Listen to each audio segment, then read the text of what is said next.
Tomorrow marks one day since the shooting that changed the conversation about safety in Denver schools.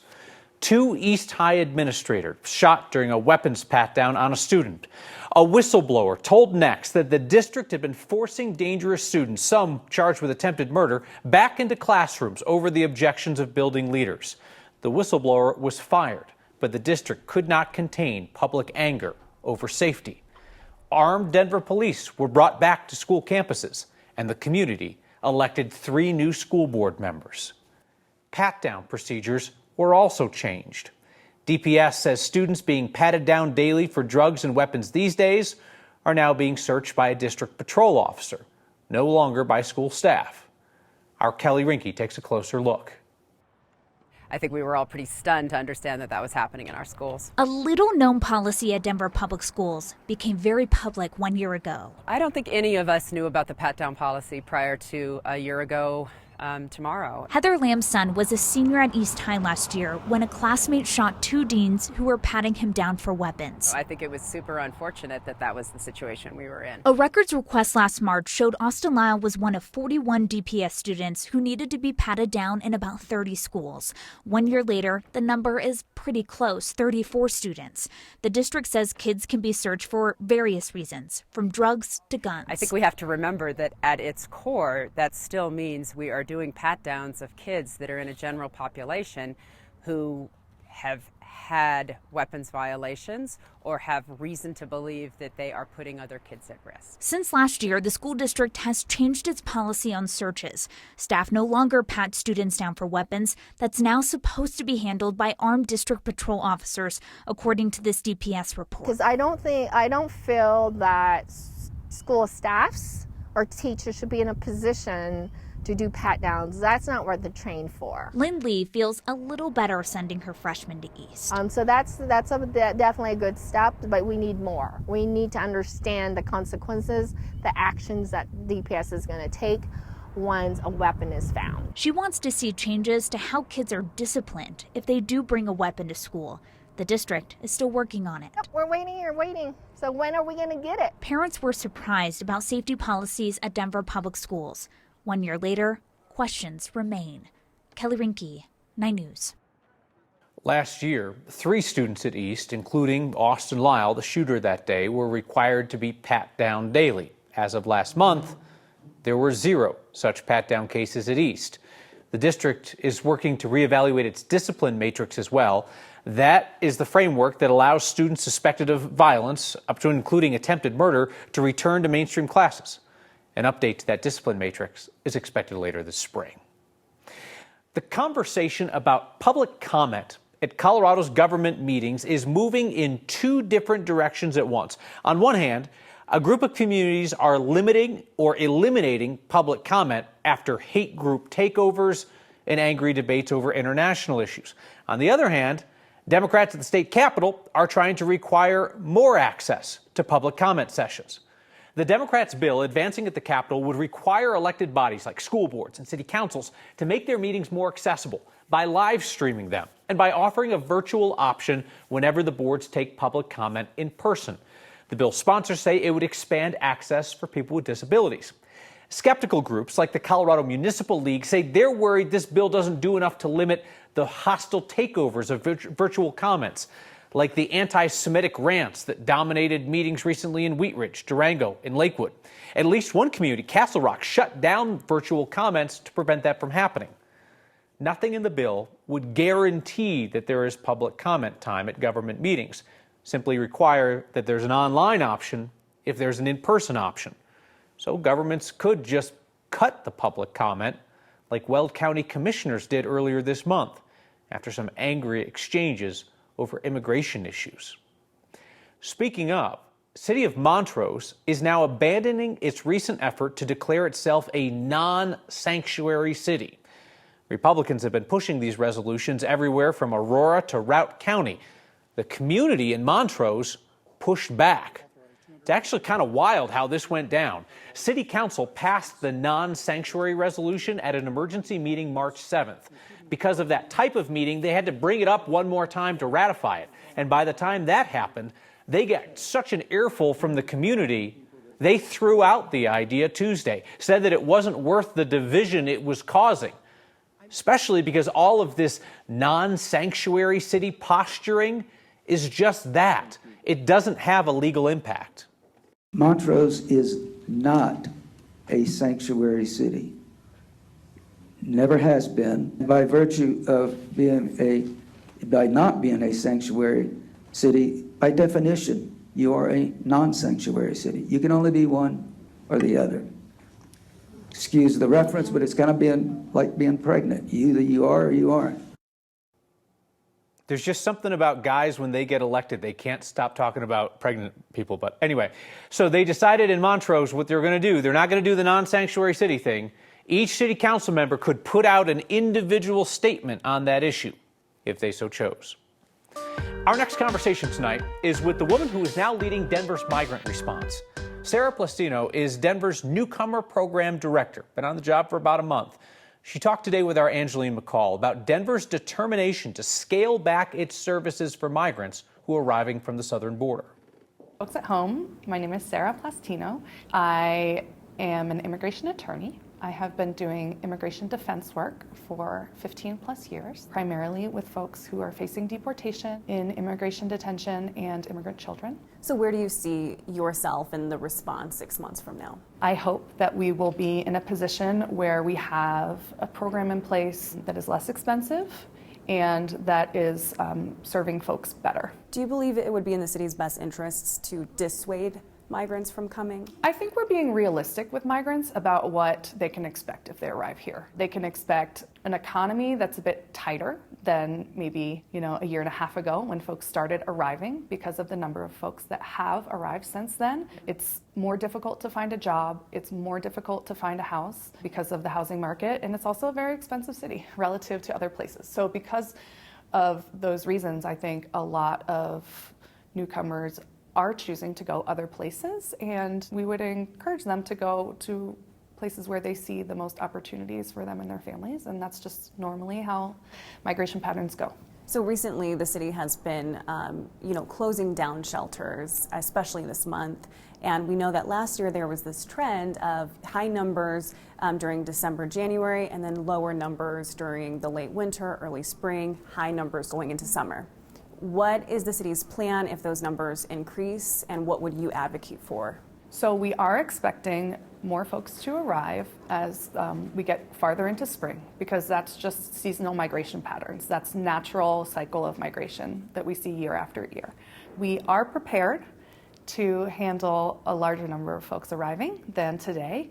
We do have plans in place for congregate shelter options if a large number of people do arrive on a daily basis. Would you have an anticipation to reopen some of the shelters that you've closed? Our plan is not to reopen them. We would like to decommission them permanently. That's part of creating efficiencies, bringing down our costs. So there is no plan to reopen them, and we have other options in the event that we need more space for more people on a short-term basis.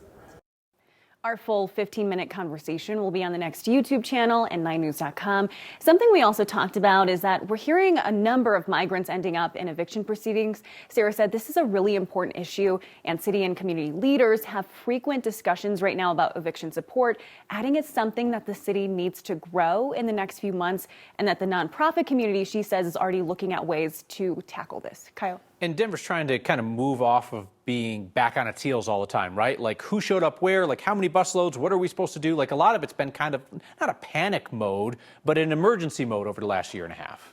Yeah, when you think about the response so far, it has been emergency, right? When we think about sheltering, emergency. But the reality is that there are people who have been here now for a year. And so how do you support the people who are arriving today, as well as the people who are arriving here, a year ago? And so they have these two different communities, they're all migrants, but very different issues if you've been here for a year versus a day or a week. And so how do you mesh that, and how do you create like a preventative, proactive approach is what Sarah was talking about. Their full conversation is on the next YouTube channel. Thank you very much. Seems there are two types of January 6th insurrectionists. There are the ones like former President Donald Trump who defend their actions and what happened that day. And then there are the ones like the Coloradan who is sentenced today who are like, oh, snap, shouldn't have done that. Better microwave my laptop, throw my phone in a body of water and flee the country. That was Jeffrey Sable from Kittredge. He got 63 months in prison and 3 years of supervised release. He'll also pay thousands in restitution. His personal contribution to the American insurrection was dragging a police officer down the Capitol steps and into the mob, where rioters then beat the officer with a baton and a flagpole. Sable will get credit for the 3 years he's already spent in jail. He's been locked up because he was denied bail. Why? Well, because all that stuff that he did, you know, microwaving the laptop, throwing the cell phone in a body of water, and trying to flee to Switzerland. But today we have no choice but to use every tool available to us, including filing these measures here today. Away we go. Colorado's oil and gas wars are flaring back up, returning to your ballot in November. Xcel wants hundreds of Marshall Fire lawsuits against that company moved out of Boulder County. And he was almost the first black astronaut in space. This Coloradan is now getting his due as he paved the way for others. That's next. Xcel Energy faces a mountain of lawsuits for the Marshall Fire from homeowners, local governments, insurance companies. Those claims are set to go on trial next year. But the sides are split on how exactly to hear arguments from the thousands of plaintiffs and how to award damages if Xcel loses. Nearly 4,000 plaintiffs are suing Xcel because investigators found that an Xcel power line likely sparked one of the two Marshall Fire ignition points. In court filings last month, Xcel asked for the case to be moved out of Boulder County and into Jefferson County, said it would be too difficult to find unbiased jurors in the county where the fire burned. The judge has not ruled on that yet. Both Xcel and the attorneys for the plaintiffs are suggesting that there are two separate jury trials, one to decide Xcel's liability, the other to decide whether to award damages. Xcel wants to try all 4,000 claims together in the first trial. Attorneys for the homeowners argue that would be a quote-unquote logistical disaster. Instead, they want a smaller subset of homeowners to opt into a first trial, giving other homeowners the opportunity to sue for damages later. After years of an unofficial truce, Colorado's oil and gas wars are headed back to the ballot. Fossil fuel companies and environmentalists are going to be vying for your vote in November to determine state policy. The fossil fuel industry and environmental groups are proposing dueling initiatives, and you're going to see their petitions making the rounds here in the coming months. It's the first time that Coloradans will weigh in directly on the state's oil and gas industry since 2018. Some Democratic Governor Jared Polis then brokered a deal to keep oil and gas initiatives off the ballot in 2020 and 2022. But they are storming back this year. Oil and gas backers have filed a handful of proposals that they say will prohibit government discrimination against non-renewable energy sources, like preferring green energy would be discrimination. That could block Colorado Democrats' efforts to transition to 100% renewables by 2040. And with the stalemate, the truce at the ballot box clearly over, today, a bunch of green groups filed 3 ballot initiatives of their own. The reason that we feel like it's important to go to the ballot and to use this tool of the ballot and citizens to be able to vote on something is that the industry has upped the ante here by filing their measures. And we believe that what they have filed would be devastating, and it is our obligation to protect our environment and people here in Colorado, and that's our mission and that's our job. These initiatives filed by the environmental groups would make it easier to sue the oil and gas industry for damages, and it would change the state constitution to include the right to have clean air and water and a healthful environment. Now, all these would have to be approved by a state title board before advocates can then go out and gather petition signatures to get them on the ballot. Meteorologist Chris Bianchi's along today. I saw you talking on the social medias today about the potential for a coming storm that you described as medium. Medium, right? I think this is a medium storm for Sunday. and Monday. And that's the potential for a few inches of slushy snowfall. And I'll get to that in just a second. Meantime, the story, you probably didn't need me to tell you this, but it was beautiful out there for today. Highs in the upper 60s for us in Denver, about 10 degrees above our seasonal average. A lot of 70s on the eastern plains, 40s and 50s into the high country. Our next storm system, this is a nothing burger for us as we head through the overnight hours. Weak cold front drops through the mountains, leads to maybe an isolated snow shower here or there above 9,000 feet in elevation. Quick shot of snow, up to an inch of accumulation for us above 9,000 feet, but for the most part, we'll just talk about some slightly cooler temperatures for tomorrow. Now, the next storm, this is the one we're talking about. This is this medium storm coming up for Sunday, and that could lead to some snow for us first in the mountains for Sunday afternoon. Ski traffic in particular looks pretty rough. Denver area, we get some slushy snow Sunday night to Monday morning. So for us here in the Denver area, we start as rain, flip over to snow. At this point, looks like ski traffic will be the main concern, and a slick Monday morning commute looking likely. And for that 7-day forecast, we're talking about 60s through Saturday before we cool down for Sunday and Monday behind that storm system. And the first black astronaut would become a hero, you know, and those are the things that are whispered in your ear. Ed Dwight didn't need to get to space to become a hero to those who followed in his footsteps. That's next. NASA sent the first black astronaut to space in the 80s. Decades earlier, there was Ed Dwight, a Coloradan and the first black man selected to train for the astronaut corps.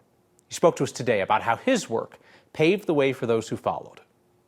You know, the whole thing about being alive is what I call curiosity. I'm a very curious person. My name is Ed Dwight. I was born in 1933. I grew up on a farm near an airport. I never aspired myself to flying because I just thought, oh, these guys were white guys. I changed my mind because I'm in college and I see this black pilot and I'm saying, oh my God, you mean I can do that? And that's when everything changed. Once this flying bug bit, I was just flying everything I could fly. I was in the Air Force 13 years. While I was there, I was selected by President Kennedy to be the first, what they call then, first Negro astronaut. All my peers and my bosses said, don't, those guys are crazy, Ed, don't do it. I was on the cover of magazines around the world, getting 1,500 letters a day, mail, and I hadn't done anything yet. I hadn't done one thing yet other than go into training. I would have gone into space had Kennedy not died, because he was my sponsor. I mean, look what happened to me, man.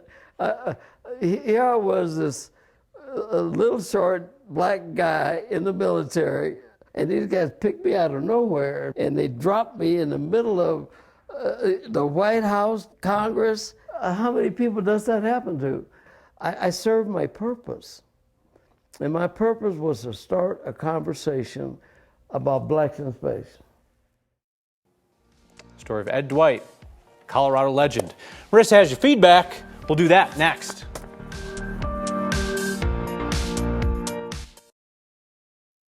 Feedback from Ken, who says, expanding public comment from the hypocritical Colorado legislature, fascinating. That's true, Ken. We did notice that they just rolled back open meetings laws applies themselves, but want to require more of other bodies. Bradford says, I think you should take next nationally and stay in Denver. All the talking heads are in D.C. and New York. Says, appreciate the matter of fact, can't we all get along style. Thank you for that. Eugene says, where'd you get that blazer? Oh my God. If somebody told you that looks good, you should punch them in the face. That looks effing terrible. You should wear it tomorrow.